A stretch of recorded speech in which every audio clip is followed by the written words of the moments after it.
पहला लक्षण बताया तितिक्षवः, वो महान सहनशील महात्मा होते हैं।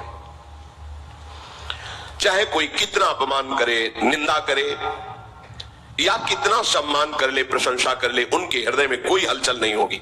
दोनों को सहना चाहिए। मान प्रतिष्ठा हर्ष में गर्व रूप हलचल होती है, अपमान निंदा तिरस्कार में शोक रूप हलचल होती है, पर महात्मा के हृदय में नहीं होगी।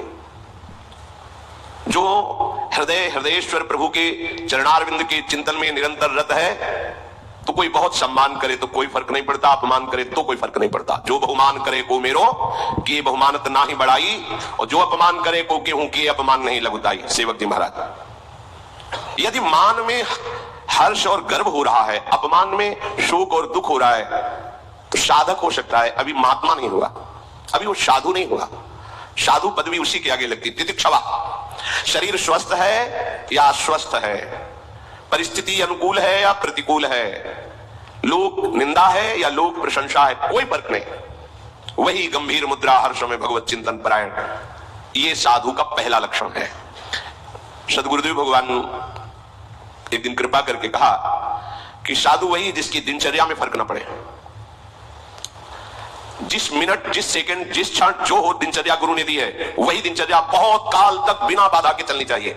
अगर शरीर ऐसी अवस्था में आ जाता है कि उठ ही नहीं पा रहे हैं, तो मन से वो दिनचर्या चलनी चाहिए। दिनचर्या में फर्क नहीं पड़ना चाहिए। और स्वयं केवल कहना ही नहीं, जब से गुरुदेव भगवान के दर्शन हुए तब से आज तक वही रहनी वही दिनचर्या, वही रहनी वही दिनचर्या। आप में स्वयं में बाहरी परिवर्तन नहीं, आपका स्वयं वही रहनी वही दिनचर्या। आप ठीक कोई उत्सव हो तो अलग बात नहीं, आप टाइम मिला लीजिए, ठीक टाइम से आरती, ठीक टाइम से सेवा। अब तो सबके सामने करते, पहले तो किसी को दर्शन ही नहीं होने देते थे अपनी श्री जी के, अब तो कृपा करके बरस रहे हैं। प्रत्येक साधु की एक दिनचर्या। काशी में जब घाटों में थे तो कितने ऐसे महात्मा थे, वही हमारी घड़ी थे, जो आकर के नमः पार्वती पते हार हार महा, बस समझ 2 बज गए। कितने ऐसे महात्मा थे जो 2 बजे नित्य नियम से गंगा जी के समीप आ जाना, वही घड़ी थे, उन्हीं को देख के होता था कि अब 2 बज गए।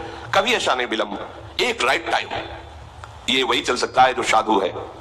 ये अलार्म की घंटी से जगना, दूसरा तुम्हें जगाए जाके, कैसे साधक हो? तुम्हें कोई जगाए, हमारी तो समझ में नहीं आता। अलार्म की घंटी तुम्हें चाहिए, अरे भाई तुम्हारे अंदर बेचैनी होनी चाहिए। प्रारंभ में जब गायत्री अनुष्ठान पुरस्चरण चल रहा था, 15 मिनट के लिए लेटते थे तो लगता था कितना समय हो गया, तब 15 मिनट, घड़ी बंद है क्या? कई बार उठा के छोटी वाली जो देखना, 15, ऐसा लगता था 15 मिनट में बहुत सो लिए, कहीं ज्यादा समय तो नहीं हो। व्याकुलता, बेचैनी, अत्यधिक भगवत प्राप्ति की उत्कंठा, ये तुम्हें चैन से सोने देगी? नारायण हरिभजन में 5 न सुहाग, विषय भोग, निद्रा, हंसी, जगत प्रीति, बहु बात, ये सब प्रपंची लोगों का काम है। साधक को किसी अलार्म की जरूरत, किसी के जगाने की जरूरत, थोड़ा विश्राम किया, बैठ करके मंत्राकार वृत्ति, जब सब सो रहे हैं तब जगा हुआ मंत्र जप रहा है, नाम कीर्तन कर रहा है, प्रभु के रूप के ध्यान में डूबा हुआ है, तो हृदय जब प्रभु में लगा होगा तब ये क्षमता होगी। पूज्य श्री सीताराम ओंकारनाथ जी महाराज ऋषिकेश में, भाई जी बहुत बीमार थे, ऋषिकेश गए भाई जी से मिलने के लिए, तो सबने निवेदन कर दिया कि भाई जी तो अब नहीं मिल पाएंगे क्योंकि बहुत बीमार है, रजाइयां ऊपर शरीर में उड़ी, शरीर कांप रहा है, बुखार और भी कष्ट थे। तो उनका एक बार आप कह तो दीजिए जाकर के, क्योंकि ये भी महापुरुष, बड़े नाम प्रेमी अद्भुत महापुरुष सीताराम ओंकारनाथ जी महाराज, नाम के अनन्य प्रेमी, और भाई जी भी नाम के परम प्रेमी। भाई जी से बताया कि सीताराम ओंकारनाथ जी मिलना चाहते, पर हमने मना कर दिया कि आपका स्वास्थ्य, किसका स्वास्थ्य खराब, तुरंत फेंकी रह जाए, उठे चल दिए। साथ साथ टहलते हुए घंटों वार्ता, गंगा किनारे बैठकर वार्ता, फिर आए, जेवी रजाई उड़ी, फिर वैसे ही बुखार, फिर वैसे।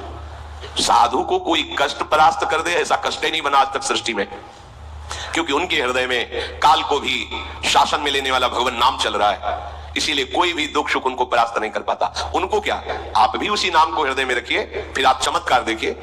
अगर नाम चल रहा है, इसमें खुली बात है, और हृदय आश्रित है, तो कोई भी कष्ट परास्त नहीं कर सकता।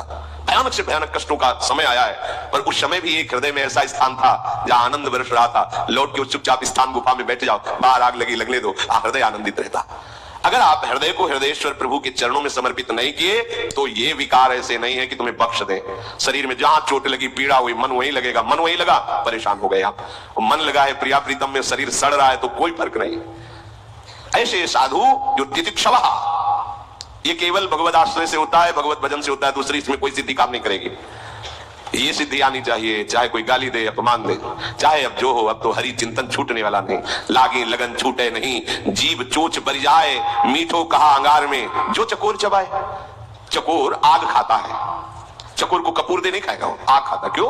उसने सुन रखा है कि भगवान शंकर चिता की भस्म लगाते हैं। और चकोर को चंद्रमा से प्यार है, और चंद्रमा तक उसकी उड़ान नहीं है, पर प्यारे को प्राप्त करना है तो कैसे प्राप्त करें? तो सोचा आग खाऊंगा, भस्म हो जाऊंगा, कभी महादेव जी कृपा करेंगे और हमारी चिता की भस्म लगा लेंगे ऐसे, तो वही मस्तक पर हम चंद्रमा विराजमान है। द्वितीया का प्रीतम से मिलन हो जाएगा। प्रीतम से मिलन की लालसा से चकोर आग खाता है, आग। वो भस्म होकर भी प्रीतम से मिलना चाहता है। वही परमार्थ का पथिक है जो हर कष्टों को रौंदता हुआ हरि की